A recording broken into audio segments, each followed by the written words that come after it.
안녕하세요. 요즘 날씨가 참 선선하네요. 이렇게 선선한 날씨가 다가오면 저는 늘 기분이 좋더라고요. 여러분들은 어떠신가요? 저는 경기도에 거주하고 있는 30대 후반을 바라보는 여자랍니다. 저에게는 하나 낙이 있는데요.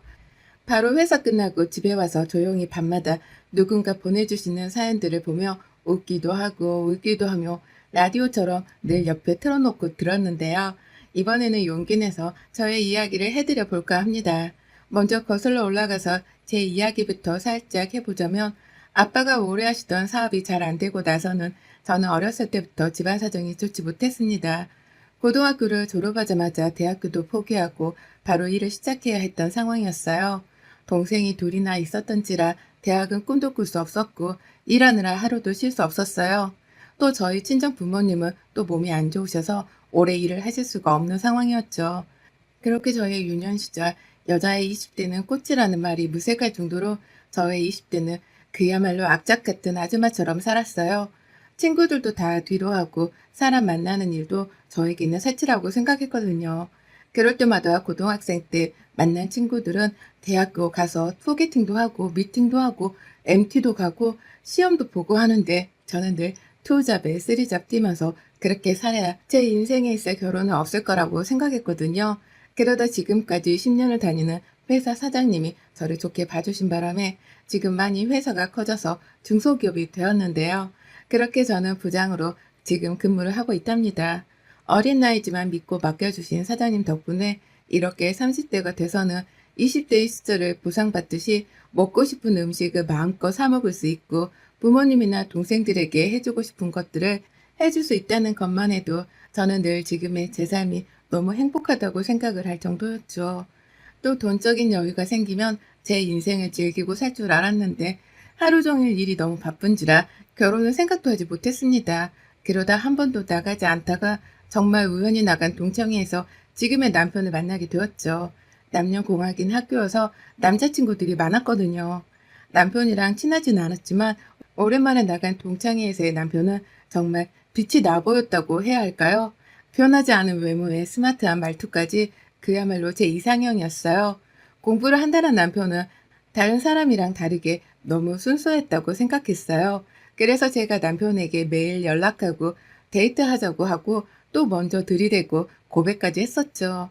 그렇게 우리는 2년이라는 시간 동안 울고 불고 그렇게 열렬하게 연애를 하고 그 연애에 결실을 맺어서 부부라는 인연으로 살았습니다. 근데 정말 TV에서나 보았을 법한 이야기가 저에게도 펼쳐지더라고요.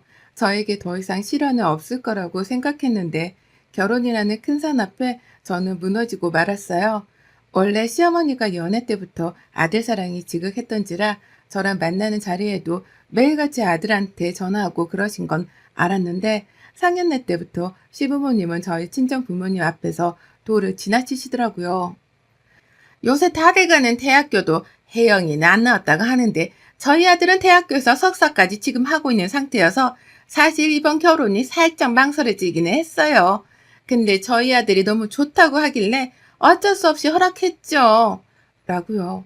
저희 친정 부모님은 죄인도 아닌데 연신 저희의 잘 부탁한다고 집이 워낙 잘 살지 못해 혼자서 알아서 이렇게 잘 커준 아이라고 예쁘게 봐주시라고 연신 인사를 하시더라고요.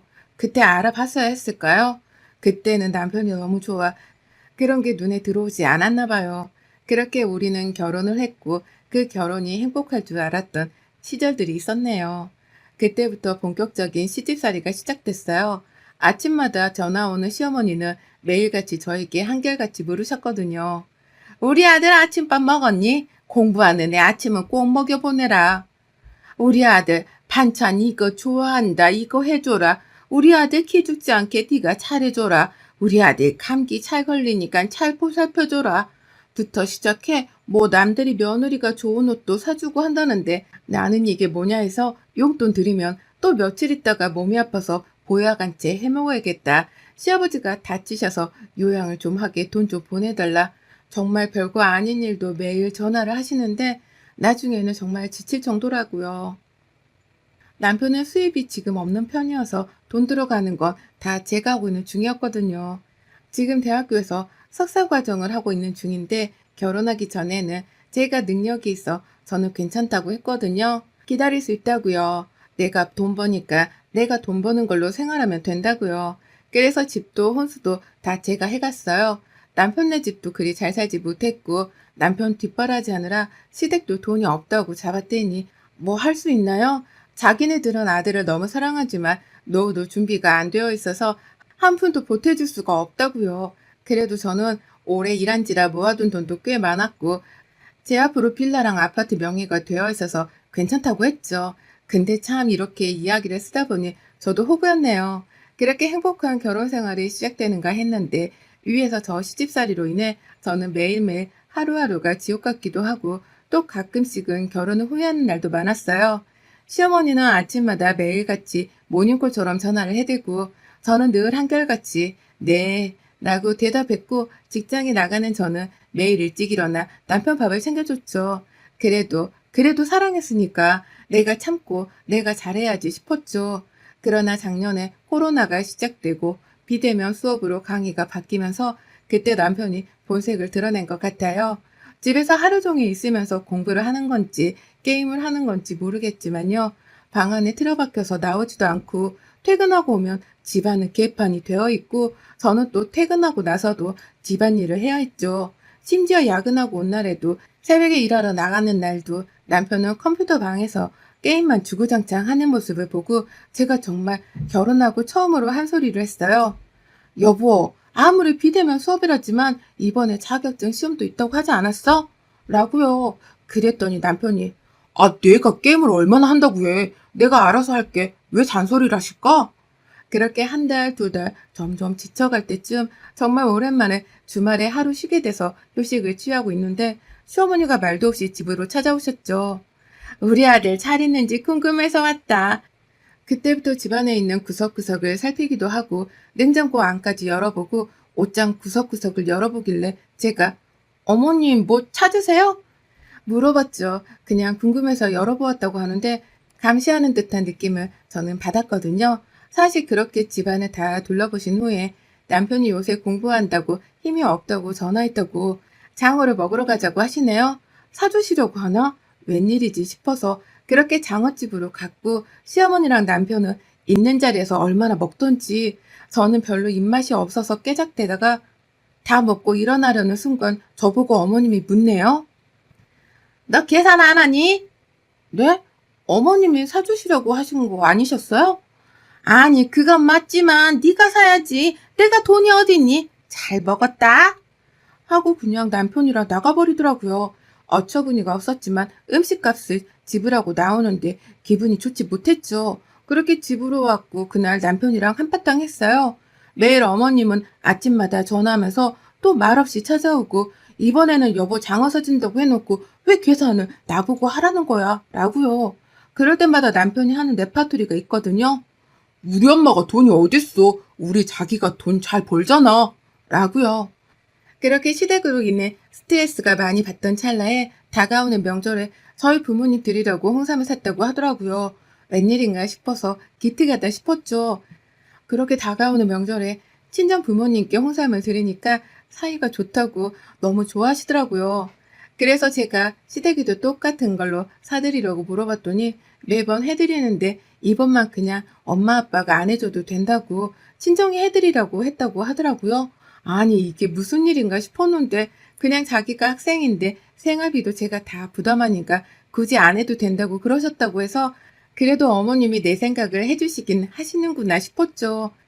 그렇게 남편한테 홍삼 비쌀 텐데 조금씩 돈을 모아서 사드렸다고 하니 미안하고 또 고맙고 그러더라고요. 저희 사이는 예전보다 참 많이 좋아졌고 저도 남편이나 시댁이 더 잘하려고 노력했어요. 근데 갑자기 동생이 새벽에 전화가 온 거예요. 아니, 엄마가 지금 갑자기 배가 너무 아파서 일어나지를 못해서 응급실에 왔어. 와줄 수 있어? 라고요. 너무 놀라 정말 옷만 걸치고 바로 응급실로 뛰어갔어요. 갔더니 응급실에서는 급성 장염이라고 음식을 잘못 먹었냐고 하는데 엄마는 평소처럼 먹었다고 하니 엄마가 몸이 안 좋으셔서 며칠 입원하는 게 좋다고 하더라고요. 엄마를 보니 내가 더 챙겨드렸어야 했는데 너무 죄송하더라고요. 회사 사장님께 말씀드려 연차까지 끌어모아 쓰고 엄마를 병간호하고 퇴원하는 날 집으로까지 제가 모셔다 드렸거든요. 또 집에 가면 아빠도 몸이 안 좋으셔서 청소랑 음식도 못 드셨을 것 같아서 문 열고 청소하고 엄마 아빠 좋아하시는 해물탕거리도 사서 만들었죠. 음식을 하는데 식탁 위에 남편이 준 홍삼이 올려져 있더라고요. 밥 차리려고 홍삼을 밑에 내려두려고 하는데 밑에 보이는 날짜를 보니 정말 몇 개월 정도나 유통기한이 지났더라고요. 한참을 봐도 유통기한이 지나서 제가 바로 남편에게 전화해서 물었어요. 여보, 이거 엄마 아빠 드린 홍삼 어디서 샀어? 거기 집 근처에 거기 매장이야? 어? 갑자기 왜? 아니, 이게 유통기한이 지났는데 어떻게 그 사람들은 이런 거 팔 수가 있어? 우리 엄마 아픈 게 이것 때문인 것 같아. 전화해서 신고하거나 따져야지. 라고 물었더니 남편은 자기가 전화해보겠다고 하고 끊더라고요. 그 뒤로 몇 분 있다가 전화가 왔는데 그 매장 쪽에서 정말 죄송하다고 다른 제품으로 바꿔드리겠다고 그럴 리가 없는데 저희 직원이 착오가 있었던 것 같다고 연신 사과를 했다고 하네요. 진짜 화가 많이 났지만 저도 직원으로 일하는 입장이고 또 엄마도 너무 그러지 말라고 말리니까 그냥 새 제품으로 당장 보내달라고 해달라고 하고 넘어갔죠. 그렇게 일주일 정도가 흐르고 친한 친구가 집에 놀러 왔던 날 자기도 친정 부모님 홍삼 사드리고 싶다고 하길래 집 근처에 가까운 매장이 있어서 갔죠. 가서 친구가 고르고 결제를 하려는데 제가 유통기한 꼼꼼히 봤어? 이러면서 이야기하니까 직원분이 고객님, 저희 유통기한 길어서 걱정하지 않으셔도 돼요. 다 꼼꼼하게 검수해서 나오는 제품이랍니다. 라고 하시더라고요. 그래서 제가 아니 저번에 저희 남편 여기서 홍삼을 사다가 저희 부모님을 드렸는데 그게 유통기한이 지나서 새로 보내주셨던 게 생각이 나서 혹시 몰라서 친구에게 물어본 거예요. 라고요. 그랬더니 그 직원분이 그런 일은 자기네 매장에 없었다는 듯이 이야기를 하네요. 점장님한테도 물어보고 일하는 직원이 거의 자기만 있어서 그런 일이 있으면 자기가 알 텐데 그런 클레임 건은 들어오지 않았다고요. 그래서 그날 집에 와서 남편에게 물어봤죠. 홍삼을 어디서 샀냐고 물으니 자기 집 앞 매장에서 샀다고 하네요. 바로 따져 물었죠. 거짓말 하지 말라고. 내가 오늘 승훈이랑 홍삼을 산다고 해서 그 매장에 갔다 왔는데 그런 클레임이 없다고 하던데 어디 가서 주웠냐고요. 바른 대로 말하라고 열받아서 소리쳤어요. 그랬더니 하는 남편의 말이 더 가관이었죠. 알고 봤더니 그 홍삼 시어머니가 줬더라고요. 그것도 자기가 아주 예전에 사은품으로 받은 거 니네 장인 장모한테 가져다 주고 네가 가져다 줬다고 하라고 남편이 자기가 예전에 넣어두었던 주식이 좀 올라서 돈을 좀 벌었나 봐요. 저한테 말도 없이 자기 엄마 아빠 제주도 여행 간다고 명절에 저 몰래 200만 원이나 줬더라고요. 근데 저희 엄마한테는 유통기한 지난 제품을 사주고요. 그 뒤에 시어머니가 있었네요. 자기가 돈 받은 걸 알면 우리 부모님도 드리라고 할까봐 자기가 받은 사은품 홍삼을 가져다 주라고 한 거죠. 근데 자기 엄마도 유통기한 지난 건 정말 몰랐다고요. 그 이야기를 듣자마자 열이 뻗치고 화를 주체할 수 없어서 정말 처음으로 남편 머리를 정말 있는 힘껏 몇 번이나 내리쳤어요. 그러더니 남편이 저를 보고 정말 놀란 듯이 쳐다보더라고요. 그런 걸로도 저는 분이 안 풀려서 바로 안방에 들어가자마자 제가 사줬던 옷들을 장롱에서 다 꺼내고 속옷도 다 꺼내서 가위로 다 잘라버리고 신발장에 가서 제가 사줬던 신발들은 전부 다 쓰레기통에 쳐박았어요. 그리고 똑똑히 말했죠. 여기서 네가 결혼할 때 네가 사서 가지고 온 것만 가지고 나가라고 했어요. 그것도 지금 내가 너한테 지금까지 살았던 그 정으로 베푸는 거라고요.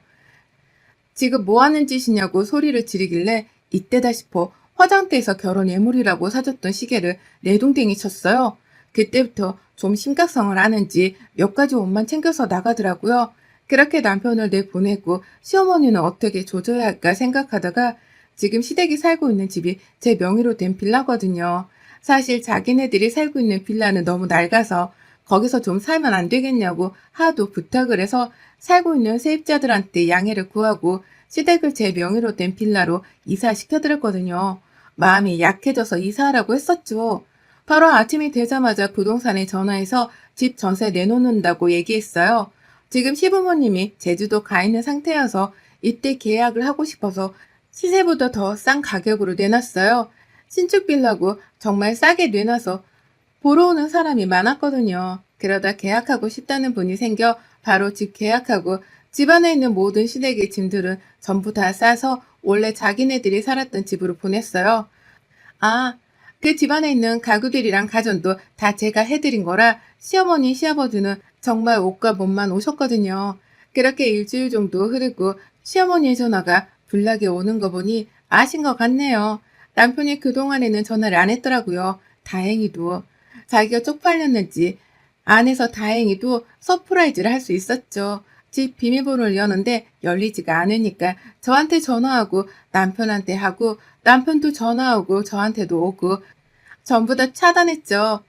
근데 그지근성 있는 집안이라 그런가 저희 집 앞에 시어머니랑 남편이 와 있대요. 어머, 어머니 무슨 일이세요? 하는데 다짜고짜 제 뺨을 때리더라고요. 그래서 저는 바로 옆에 있는 남편 뺨을 정말 대차게 후려쳤어요. 막 그 뒤로 어디 우리 아들을 때리냐면서 저한테 소리를 고래고래 지르고 욕설을 내뿜어서 저도 똑같이 남편한테 욕설을 퍼부으면서 너는 가정교육을 어떻게 받았냐? 대학교도 나온 놈이 그렇게 살아서 어떻게 할래? 라면서요. 어머님 저 때리면 저도 어머님 아들한테 똑같이 할 거예요. 왜냐면 어머님을 때릴 수는 없잖아요. 저는 대학은 안 나왔지만 못 배우진 않아서요. 그 뒤로는 신격성을 아는지 도대체 왜 그러냐고 막 우고부고 집 앞에서 그러는데 딱 이 한마디 했어요. 어머님, 주제를 아셨으면 좋겠어요. 이제 어머님의 사랑하는 아들이랑은 이혼할 거니까 걱정하지 마세요. 대학교 나온 여자랑 다시 재혼하면 좋을 것 같아요. 그렇게 말하고 전 집으로 들어갔어요. 초인종을 누르고 문을 두드리길래 이대로 안 가면 경찰 부른다고 하니 남편은 이혼 못 해주겠다고 빌고 빌어서 그럼 소송하자고 변호사 선임했습니다. 그렇게 저는 이혼을 했습니다. 전 남편과 이혼하던 날 저는 시어머니에게 깜짝 선물을 하나 보냈네요. 법원에서 나오자마자 바로 근처 백화점으로 갔어요. 미리 집에서 챙겨온 것들도 가지고요. 그래서 고르고 골라 정말 가장 비싸고 좋은 과일 바구니를 샀거든요. 그러고 나서 겉에만 싱싱한 과일들을 채우고 안에는 집에서 제가 사놓고 썩을 때까지 기다렸던 과일들을 가지고 채워 넣었어요.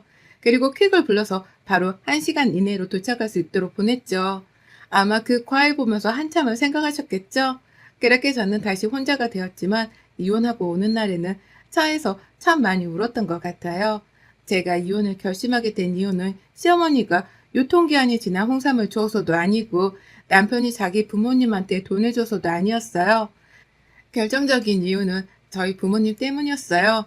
엄마 아빠는 처음 받은 날부터 유통기한이 지난 걸 알고 있었지만 드셨다고요. 처음 사이한테 받은 선물이라 일부러 그런 건 아닐 거라고 생각하셨대요. 박서방도 모르고 줬을 텐데 말하면 얼마나 속상하고 마음이 아프겠냐고요. 그 말을 듣는데 제가 행복하자고 엄마 아빠를 너무 초라하게 만든 것 같아 그게 너무 죄송했어요. 저 뭐 하나 잘난 것 없는 사람이지만 지금까지 남 부끄럽지 않게 열심히 살아왔다고 생각했거든요. 근데 이번 일로 검은 짐승을 거두는 게 아니었다고 확실히 알았네요. 가장 사랑했던 사람은 남이 되었고 저는 다시 혼자가 되어 지금 싱글라이프를 잘 즐기고 살고 있답니다. 나중에 들리는 말로는 시어머니는 남편 뒷바라지를 해야 해서 청소일을 나가셨다고 해요. 그러다가 갑자기 뇌출혈로 쓰러져서 지금은 후유증 때문에 일도 전혀 못하고 일상생활도 좀 어렵다고 하더라고요. 그런 상황 속에서 전 남편은 또 사고를 쳤더라고요. 대학교 동창 믿고 비트코인에 투자까지 했더라고요. 처음에는 수익을 좀 봐서 쏠쏠했던 것 같은데 그 금액이 커져서 한탕 해보겠다고 제2금융, 4금융까지 모두 끌어서 대출까지 받아서 투자했나 봐요. 근데 그게 잘 안 됐던 거죠. 세상 물정 일도 모르는 전 남편은 진짜 그런 재주가 없거든요. 돈 관리도 잘 못하고 돈의 소중함도 모르는 사람인데 비트코인에다가 모르고 투자까지 했으니 당연히 망할 수밖에 없죠. 빚을 못 갚아서 빨간 딱지 붙이고 시댁이 원래 살던 집까지 비싸진 않았지만 경매로 넘어갔고 지금은 전 남편 동생이 있는 거기서 같이 낑겨 산다는데 아마 이번에 신용불량자 돼서 파산 신청한다는 이야기가 있더라고요. 빚 갚으려고 열심히 직장을 알아본다는데 누구를 그 나이에 경력도 없는데 뽑겠어요? 가뜩이나 요즘 경제도 안 좋은데요. 또 눈은 엄청 높아서 좋은 데만 가려고 연봉 높은 곳만 가려고 하니까 면접에도 다 떨어지고 최근에 동창말로는 한번 만나서 술 마시는데 다른 테이블에 있는 사람들이랑 시비가 붙어서 뭐 경찰서 갔는데 합의금이 필요해서 시어머니, 시아버지가 막 돈까지 빌려서 마련해서 겨우 빼냈다고 하더라고요. 그런데 동생 내서 쪽팔리지도 않은지 술만 마시면 폭력적으로 변하고 집안 물건들도 다 때려부시고 신용불량자 되고 그러니 파산 신청하고 노가다라도 뛰어야지 뭐. 자업자득이지 싶어요. 동생들에게 들려오는 소식에는 그렇더라고요. 듣고 나니 씁쓸한 소식이었지만 그것 또한 그 사람의 인생이겠거니 싶어요. 저도 그렇고요. 지금 행복하게 살고 있어요. 라고 말할 수는 없지만 행복해지고 있는 중이라고는 여러분들께 말씀드리고 싶네요. 저는 이제 시댁 탈출 돌아온 돌싱이랍니다. 여러분의 생각은 댓글로 남겨주세요. 오늘 또 시청해주셔서 정말 감사합니다.